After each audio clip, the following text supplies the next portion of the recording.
9:30, everybody. We have a quorum. I'll call the Electoral Area Service Committee meeting of June 14th, 2023 to order. I'd like to acknowledge that we're located on the traditional territory of the Latch people, and we need a motion to adopt the public agenda. So moved. Second. All those in favor? Opposed? Seeing none, that's carried. Adoption of the previous minutes. Motion, please. Move adoption. The minutes of May 10, 2023. Second. Second by Dr. Rice. Any comments, corrections? Seeing none. All those in favor? Any opposed? Seeing none, that is carried.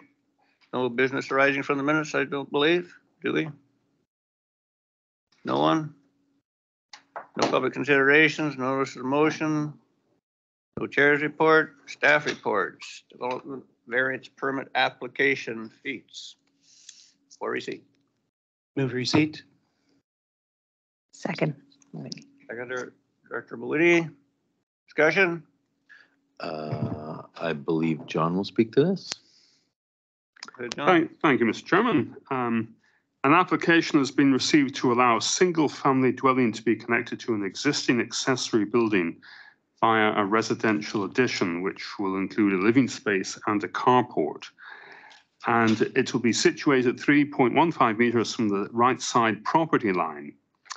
And currently, the property is developed with a house and several outbuildings. And currently, the structure the property and structures are compliant. However, once the accessory building is joined to the main building with the carport, that triggers the need for a wider side yard variance of 3.5 meters. So that's why this variance is coming forward to us this morning. And apart from that variance, all other aspects of this property will be in compliance with the zoning bylaw. Thank you, Mr. Chairman. Thank you. Any further discussion? John, Dr. Rice. Just wanted to thank staff for the report. I think the report had some good information, and I'll be supporting the recommendations on this one. Thank you. Anything further? Seeing none, I'll call a question on receipt. All those in favor? Opposed? Seeing none, that's carried. And on a recommendation.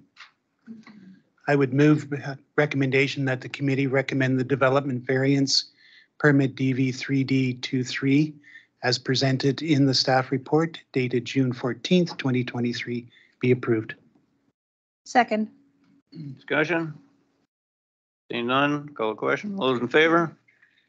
Any opposed? Seeing none, that is carried. Number 2, derelict vessels, Electoral B, Cortez Island for receipt. Move receipt. Second. I believe Annika will speak to this. Thank you through the chair to the committee. The report before you is to provide the committee with information with respect to derelict vessels in and around Cortez Island.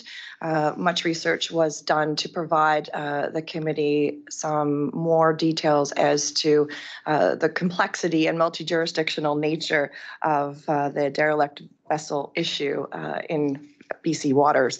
As provided in the report, there are considerations both federally, provincially, and from a local government perspective as well. Local government's jurisdiction is very limited when it comes to derelict vessels and would be more of a advocacy role in the absence of a service. And even with a service, it would be very limited as to where that service would apply and whether or not there would be additional considerations from a Transport Canada or a provincial perspective. The Dead Boat Society did reach out to the regional district and provide us some information as to how they operate their organization and how they work towards the removal of vessels within our BC waters. There's a number of vessels currently that are awaiting removal through the society. Some of that is based on grant funding and funding from the federal government to assist with that. they do ask that local governments do assist them with providing information to the public so that that information can be provided both to the Canadian Coast Guard and the Deadboat Society to further assist in the removal of the derelict vessels in and around our waters.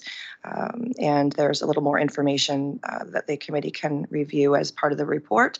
Considerations may include putting information on our website to provide additional information to our residents as to how best to deal with the derelict vessel issue in and around Cortez.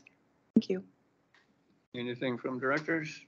Mr. Vinesh? Yeah, I just want to thank staff for this report. I understand it's a really complicated issue. I'm going to bring this report back to the community and get some input and see if there's any further action that Cortez Islanders would like to take. Thank you. Director Malini?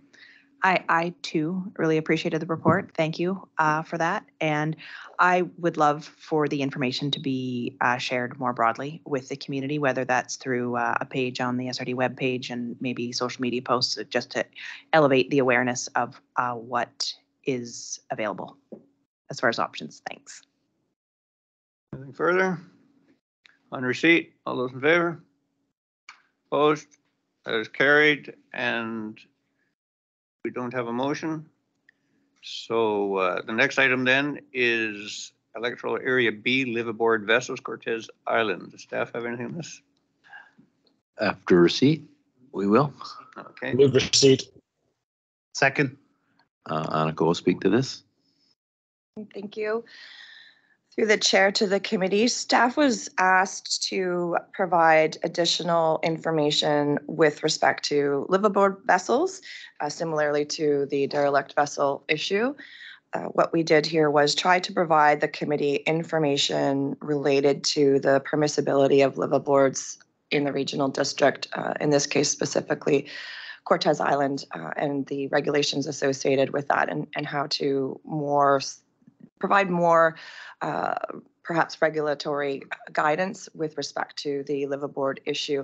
We know that there is growing liveaboards within Cortez and elsewhere within the regional district. It does provide a form of affordable housing to many. There are complexities around liveaboards as well, though. There's environmental concerns and other land use conflict type issues that we have started to see more with the number of vessels growing. There were some wharves within the area that were providing space for liveaboards, so that those vessels had somewhere to moor. We're seeing that those facilities are pulling back just due to the concerns that I've mentioned earlier, and therefore pushing those vessels to other areas and typically anchoring in our bays without any sort of regulation. The Cortez Island zoning bylaw does regulate liveaboards. They are not permitted within the area. However, to regulate that is quite difficult. Similarly to the liveaboard issue, the regional district did enforce on a liveaboard a number of years ago and was successful in that. However, it was a timely and costly project with much assistance from legal counsel. We would recommend that if the committee or the director would like to explore the liveaboard issue further, that be done as part of the zoning bylaw review, just to understand the perspective of the community and the support or non-support for liveaboards in the area. If there were support to provide facilities for liveaboards, that would be something that the regional district would have to explore further. Again, we don't have a service that would provide for that. We don't have a wharf service or a wharf facility in or around Cortez that we could assist with providing a facility that had the appropriate servicing, pump outs and that sort of thing. So that would be something that we would suggest. If it's the will of the director to explore a little bit further as part of our zoning bylaw review and just see where the committee or the community stands on that. And so the rest of it is just provided for your information. Thank you. Anything from directors? Director Vinesh? Thank you, staff, again for the report. Again, another complicated issue on Cortez, and certainly for the region.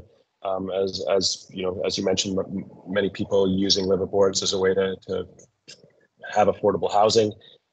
As the area faces a housing crisis, really appreciate the thoughts that you've put in here, and it seems like really the only solution is to form some sort of wharf service that would help address this by providing services to these liveaboards and amending the associated bylaw. I will take this back to the community and get input and be back with further direction if there is so desired. Thank you. Anything else? Call the question on receipt. All those in favor? Opposed? Seeing none, that's carried. All right, number 4, Granite Bay Wharf Upgrade Proposed Budget Amendment for receipt. Move receipt. Second. Staff? I believe Wolf will speak to this. Maybe not. Thank you. Good morning, everyone. China Fisher will speak about this report. Thank you. Annika Nielsen will speak out about this report. Thank you. Thank you, through the chair, to the committee. The request before you is to provide a budget amendment for the Granite Bay Wharf, as we've had experienced a number of incidents, I guess, due to weather at the facility. We've been exploring mechanisms to improve the securing of the wharf to the foreshore, and we have determined through that additional work and assessments that we are required more in the budget to allow those repairs to take place prior to the end of this year and prior to the winter season, where we start seeing that additional storm action, which is impeding on the facility. To complete these repairs, we're asking for additional funds to be allocated to our current budget. That would allow us to complete the work. So we're looking to have an additional $70,000 applied to the current budget from the Electoral Area C gas tax funds, so that we can utilize those funds to both repair the anchoring system and do some additional repairs to the wharf and the structure itself. And any funds that we do not spend would then be returned back to the Community Works Fund at the end of the project. Thank you. Anything further, directors? Director Winnie? Thank you. Oh, thank you for the report. And I do have a couple of questions about the Granite Bay Wharf. One of them is, my understanding is that potentially part of the problem came from a large boat being moored overwintered up there, which put a lot of pressure, sideways pressure with the winds, pushing the dock or the wharf off its sliders. And I'm wondering if there has been any considerations thought of which would perhaps ask large boats not to tie up to the wharf in the winter. And the other question I have is around business use of the wharf, and if there are businesses who are using the wharf on a regular basis, are there fees that they are paying for the use of that wharf? Thank you. There's been a number of incidents at the facility over the last couple of years. The size of the boats seems to vary, or the anchoring of the boats or how they are moored seems to vary with each incident. That's the reason why we're exploring additional works there to try to mitigate these kind of concerns happening at a later date. As well, we're looking at in the future refurbishing the facility and replacing it with something that is much more secure and able to withstand those currents and the wave action in the winter. With respect to the moorage, there's no commercial use allowed at the facility, but that doesn't mean that somebody who has a boat that they use for commercial purposes can't moor there. That's super hard to regulate. We don't typically regulate the user, we regulate the use, and therefore it would be difficult to charge someone a different fee than somebody else just because their boat may or may not be used for a commercial purpose at some point in time. Go ahead. Would you consider offloading shellfish to be a commercial use? Are they doing it off the dock? So they would have to be commercially using the wharf for whatever purpose that is. So if they're selling their shellfish off the facility, if they're processing something on the facility, that would be considered a commercial or industrial use. If they're just mooring their boat there and it's transient in nature, it would be super difficult to enforce upon. It would have to be a consistent, continued use in order for us to be able to actually enforce and have it something that would be a permanent type of use. And again, because they come and go, it's very, very difficult to regulate. Thank you. Anything further? All right, on receipt, first of all, call the question. All those in favor? Any opposed? Seeing none, that's carried. And a recommendation, Director Mawhinney. I would like to move that the committee recommend that the 2023 to 2027 financial plan be amended to allocate an additional $70,000 from the Electoral Area C Gas Tax Community Works Fund to be utilized for the Granite Bay Wharf refurbishment project in 2023. Any discussion? No, we need a seconder, that's right. Second? Second. Thank you. Discussion? Seeing none, call the question. All those in favor? Anyone opposed? You opposed, Director Vinesh? No, I'm in favor. Okay, and that is carried. Number 5, Kwashiaki Cove Sewer System Rate Increases for receipt. Move receipt. Second? Sheena will speak to this, Mr. Chair. Thank you. Through the chair of the committee. This report is about our proposal to raise the Q Cove user fee rates by approximately 19% across all of the different user classifications. The fee increase is requested largely to build up our reserve fund. As you are likely aware, the wastewater treatment plant has been at the end of its life for several years. We've been very fortunate that it hasn't had more significant operational issues, but if some of the issues that have happened this year already are forecast for things to come, we're likely to see ongoing repairs until we're able to actually fully replace that plant. So we're hoping to increase the rates so that we have enough money to both deal with those instances as they occur and hopefully start building reserves to contribute to a future capital project to replace the plant. So the current rate is $795 for your average for a residential user, and that new rate will be $948. In a comparison that we've done with similar systems, which are largely out of the Cowichan Regional Valley, who have several small systems that are comparable in size and governance to ours. These rates are very competitive. They do have a few systems that are slightly less, but I think at least 10 of the 19 systems are equal or greater to what we're proposing. So I don't think that this increase is exorbitant or above sort of industry standards. If there's any other questions, I'm happy to answer. Directors? Director Mawhinney? Thank you, Chair. I do imagine that this increase will be frustrating to residents because it does feel like, the costs of everything are increasing everywhere you turn. And unfortunately, the fluctuating fees of the last decade have not landed this service in a healthy fiscal place. My read is that the system is pretty vintage, as in need of significant costly upgrades, and that it's already reached the ends of its lifespan.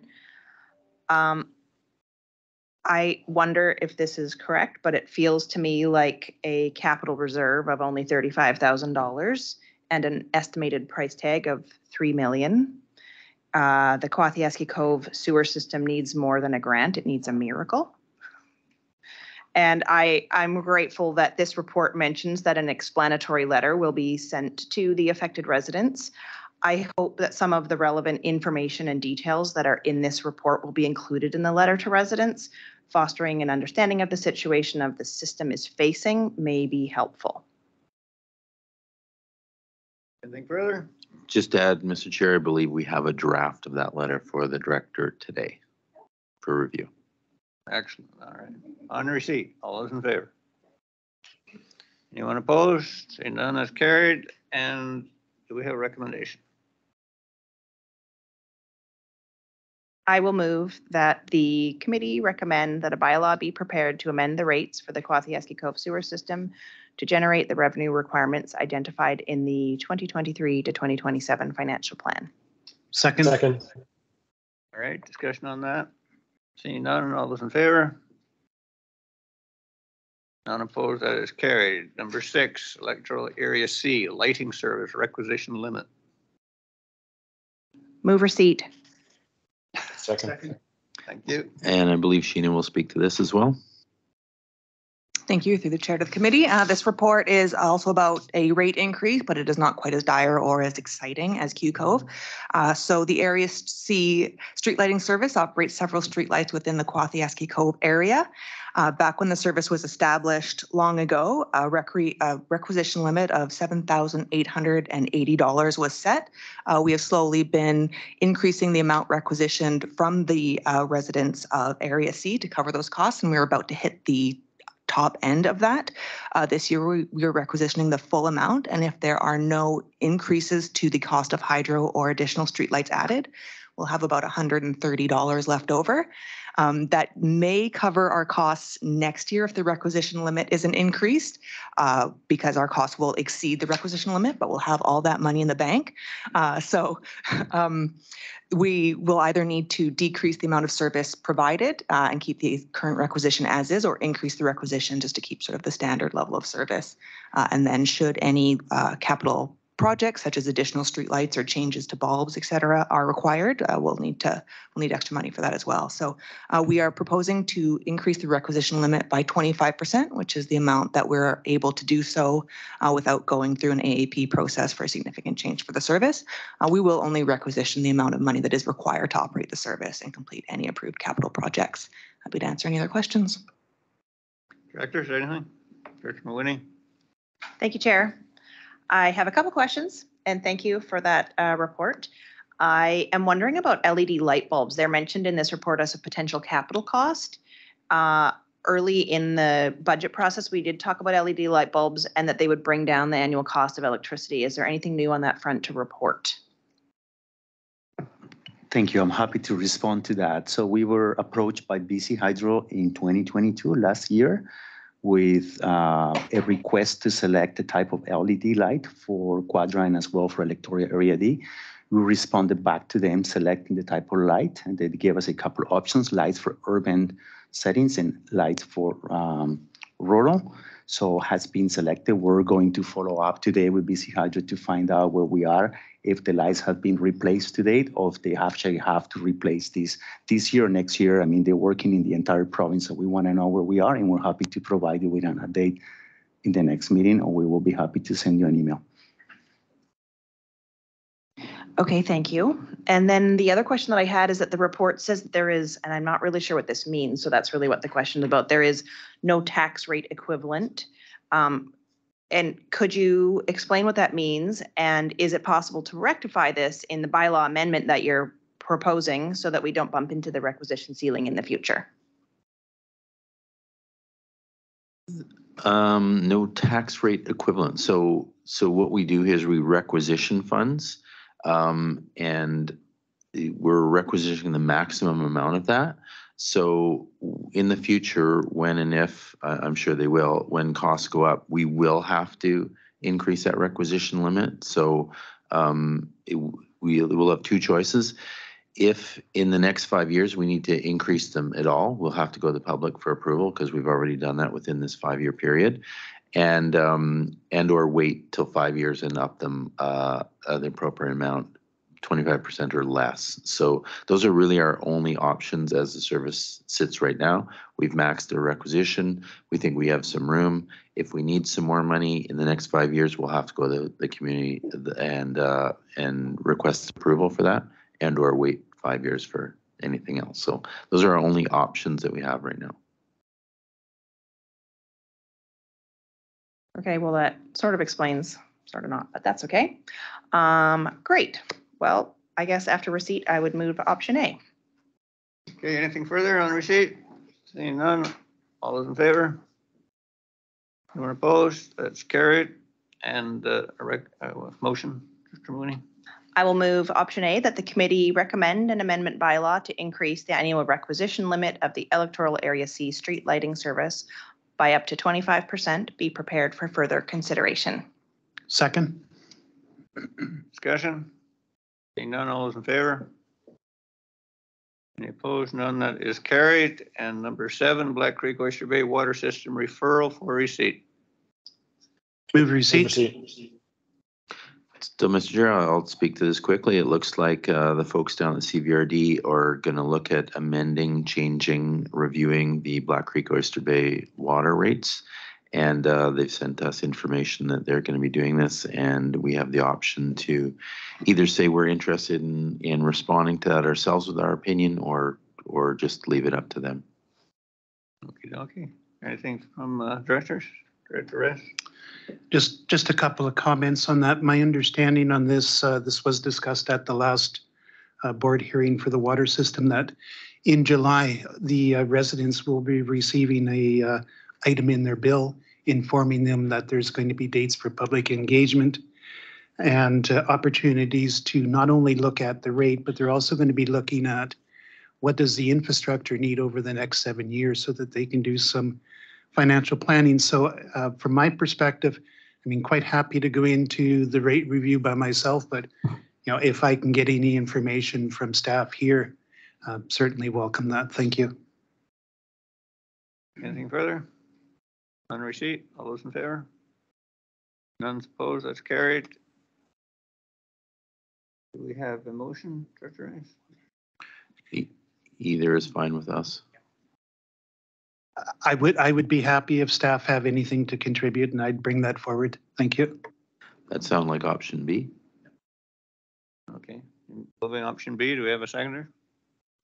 I'll second that. Discussion? All those in favor? None opposed, that's carried. Number 8, Electoral Area C Advisory Planning Commission for receipt. Move receipt. Second. Discussion, staff? Mr. Chair, I don't know if this report coincides with Mr. Yates being ill today or not, but we've taken the comments from the last report on the Area C APC and provided the draft bylaw for the director's review and comment. I'm happy to answer any questions. Director Mawhinney, have you a comment? Of course I do. Yes, you might. So I guess I'm asking those questions of our CAO because our corporate officer isn't here today. So I'm really happy to see this report and that we're moving forward on getting this advisory planning commission underway. One of my questions is, would it be unduly annoying to add Discovery Islands and mainland inlets in the bylaw occasionally rather than just Electoral Area C? But my real question is around development permits. It seems with the current language, they would be included in APC referrals. And it's my understanding that development permits speak to form and character in a very small part of Electoral Area C, which is within the QCO Village Plan, which is where the guidelines, the form and character guidelines would apply. So my question is this correct? And if so, is it appropriate for advisory planning commissions to be weighing in on development permits being referred to them or not? I think, Mr. Chair, maybe Aniko can explain the limitations we have, if you will, with development permits, and that may help answer your questions in terms of development permit. Thank you through the chair to the director. Development permits are very scripted. The guidelines are part of the official community plan. Those guidelines are developed as part of community consultation during the development of the official community plan document itself. That being said, we assume that the public has had the ability to give consideration to form and character development permit guidelines at that time. And once they've been adopted in the OCP, it is then the role of the committee and board to determine that that development permit proposal is consistent with the OCP guidelines and has very limited discretion when it comes to approving a development permit. We have received a legal opinion in the past, which has advised that development permits do not go to the APC for consideration due to the scripted nature of the guidelines that were within the OCP. So it would be the recommendation of staff that the development permits for either form and character or environmentally sensitive areas, which unfortunately, or fortunately, whichever way you look at it, Area C doesn't have. But in any of those cases, that those development permits do not go to an APC for review and consideration, just because they are very prescriptive and there's not a lot of discretion there. And the OCP provides that guidance to the committee and the board at the time of consideration at the table.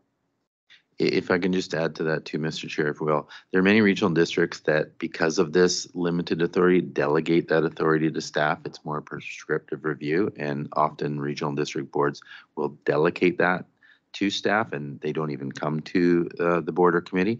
The other dangerous thing is setting expectations. If you provide and we've run into this on Quadra before, is if you provide this information to APCs, there's an expectation that they have the ability and the latitude, and I think that's dangerous because they just don't. And we have run into roadblocks with that before, giving referrals to groups that have no ability to make changes. And I think, if I may, that was what my question was around, was did it make sense to have the language the way that it currently is in this APC draft bylaw, or would it make more sense to not include development permits and have a bit more of a description? Just because it's not nice to engage a group of people and ask them for their opinion and ask them to give something a lot of thought and then turn around and tell them, well, your opinions are irrelevant. I think from the way Mr. Yates has written the bylaw, it does not give the understanding that development permits will be forwarded to the APC for consideration. Okay, great. That was my main concern. So then I don't have any other questions. Thank you. We're still on receipt. Before we go any further, it looks like my battery's running dead, so I don't think this thing's plugged in. Is there any possibility to? Yeah. Okay.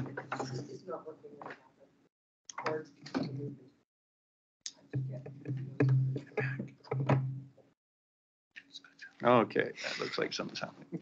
Okay, we're on receipt. Anything further? Seeing none, we'll call a question. All those in favor?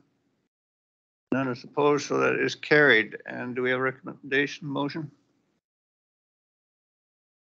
I would move option A, that the committee recommend that the draft APC bylaw attached to the May 15th, 2023 report from the Chief Administrative Officer be recommended for adoption as presented. Second. And second by Director Rice. Discussion. All those in favor? Opposed? And that is carried.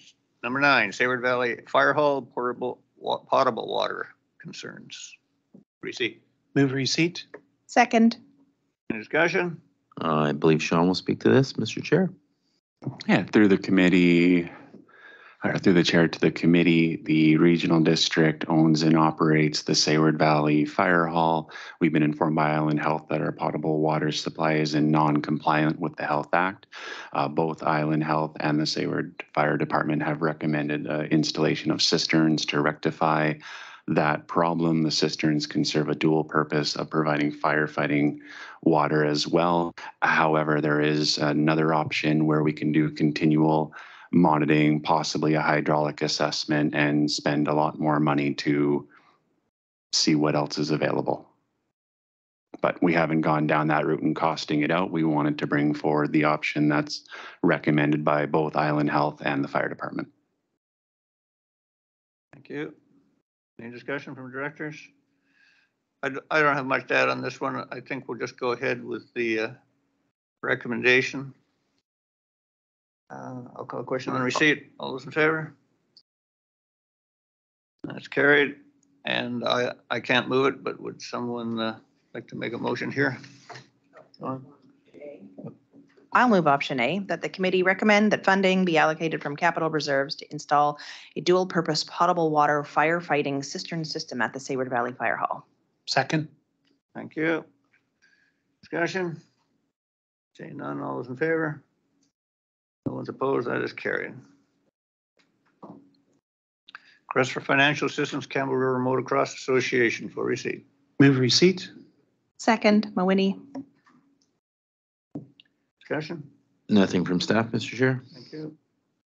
Seeing none, call question, all those in favor? And that is carried. Is there a motion? I would move option B, that the committee recommend the grant in aid for the Campbell River Motocross Association in the amount of $5,000 be approved to assist with the costs associated with the facility and equipment repairs and upgrades to be paid from Electoral Area D grant in aid budget. Have a seconder? I'll second that. Discussion? Seeing none, all those in favor? Any opposed? That is carried. Number 11, request for financial assistance, Electoral Area C. For Move receipt. Seconder? Second. Second that. Nothing from staff, Mr. Chair. Thank you. Discussion?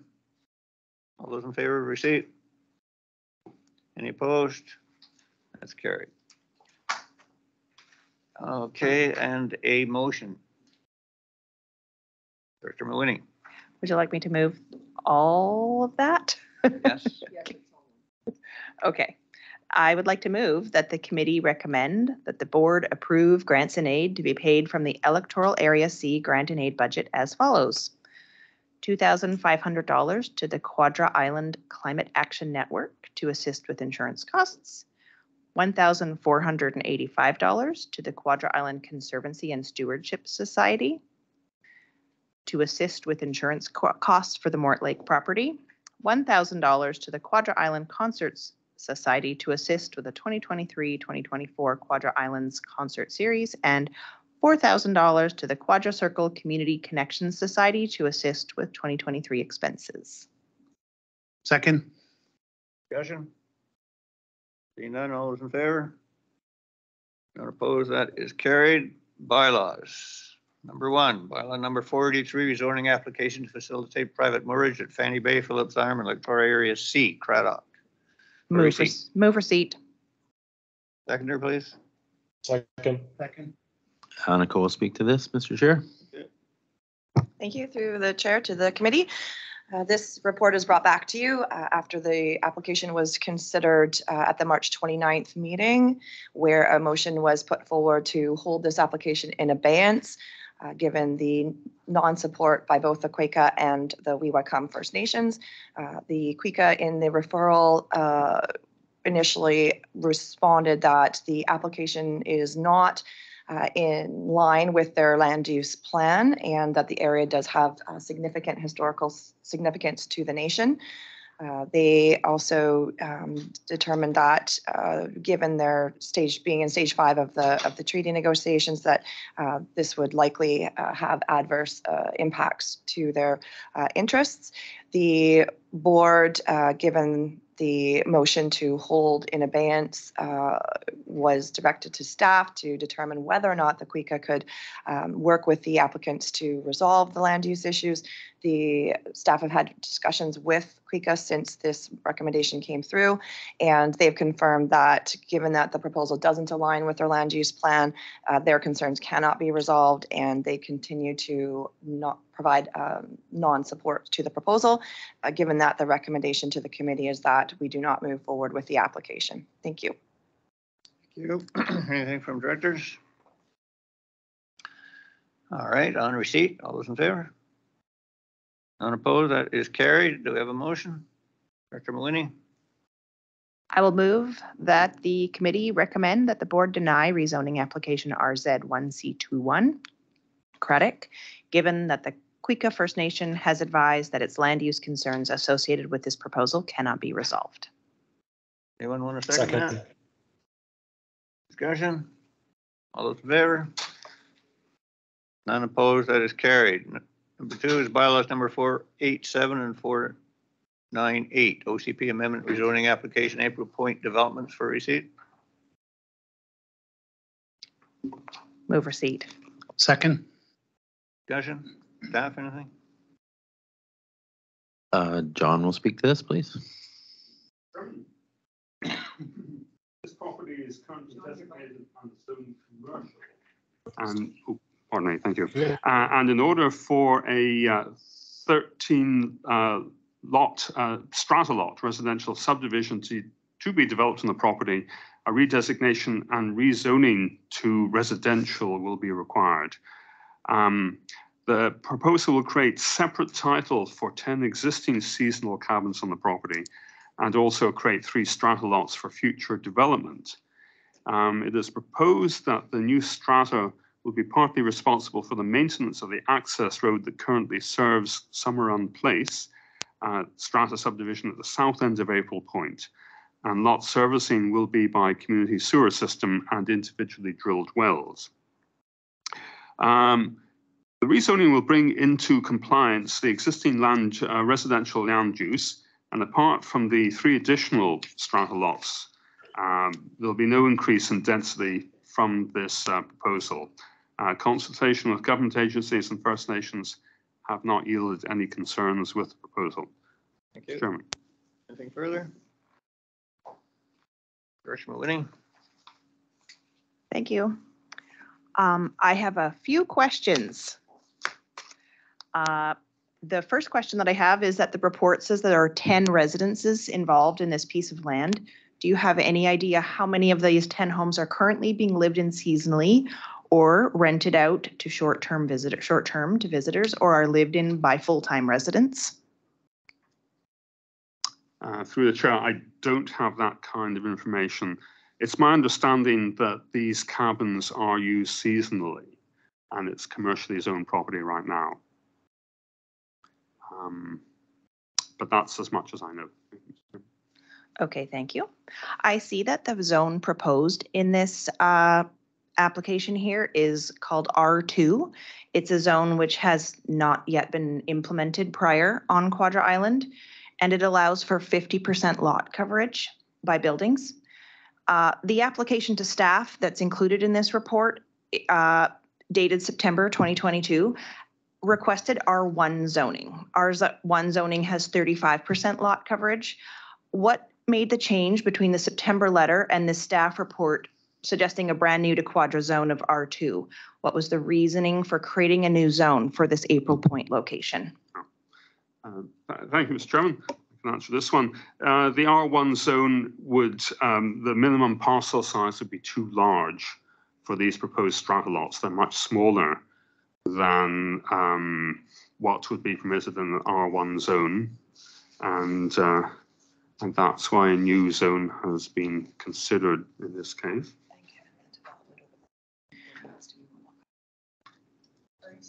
Yeah, and pardon me, and also the smaller lots would allow increased lot coverage as well. So the smaller the lot, the more opportunity you have to develop more of the lot. The 50% lot coverage seems significant to me. The lot coverage difference than any other zone on Quadra Island, with the exception of Village Center Residential. The Village Center Residential Zone allows up to 50% lot coverage and also includes a 5-meter wide public trail. This new proposed zone does not offer a 5-meter wide public trail. What is the reasoning for this difference?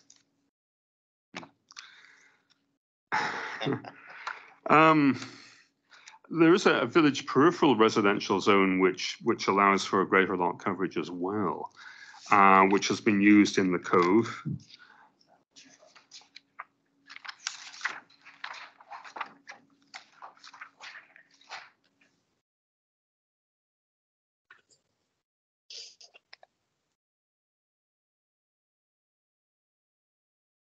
Thanks.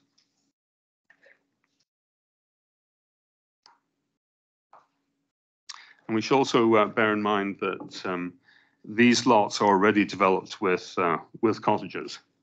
So the lot coverage is already there, if you like. So we're bringing these parcels into compliance with this proposed new zone. So they already have, you would consider that they, at this small size of the lot that you're proposing, or they're proposing, would have 50% coverage by buildings? That would seem reasonable, yes. Mm-hmm. Okay.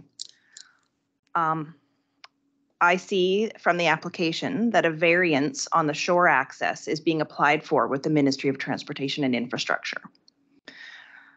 Once upon a pandemic, my husband and I explored many of Quadra Island's largely unmarked shore access locations, which are visible through SRD's UMAPIT utility.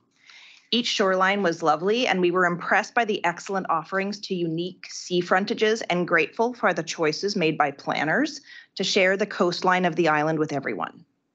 The applicant is suggesting to consolidate shore access away from the picturesque Discovery Passage side of the ocean, where these non-compliant homes are nestled, watching orcas and humpbacks frolic. The applicant is instead asking to provide water access to tidal mud flats, if I was looking at the correct area on Google Earth. Not a great place to put a kayak in, that's for sure.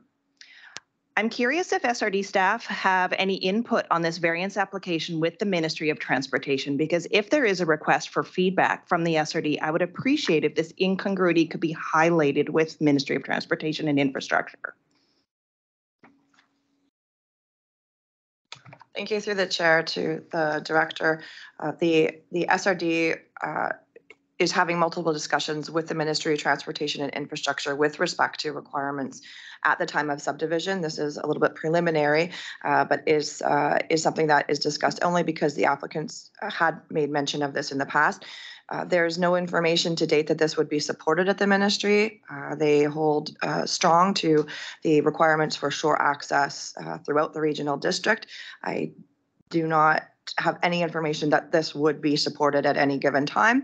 The subdivision requirements would be explored more thoroughly at the time of subdivision and during the referral process to staff. Staff would not support the removal of any additional beach accesses in the area. Currently, there is no beach access there only because there's no formal road access. Once the formal road access comes into play, the applicant would be required to adhere to the subdivision requirements and shoreline accesses at that time. It would be my opinion that beach access will be provided as part of the subdivision. This is a difficult one only because the majority of the area has already been developed. So there's going to be some strategy involved to make sure that we're able to provide those shore accesses, but certainly that is the preference of both MODI staff and SRD staff. Just to clarify this, the preference that you're mentioning, I mean, they're also offering shore access. It's just behind Discovery Passage where there's mud flats. So you're suggesting that your preference is for non-mud flat shore access? That would have to be explored at the time of subdivision, but certainly we would want shore access that would be the most easily accessible and usable to the community. Great, I'm happy to hear that. Thank you. The new proposed R2 zone has side lot setbacks, which are shallower than the village center residential zoning. The maps and drawings which were included in the application were kind of fuzzy and low res, so it was hard for me and I couldn't tell, but I'm wondering if the shallower setbacks and 50% coverage could have been avoided if there were 10 lots instead of adding 3 vacant lots to this subdivision.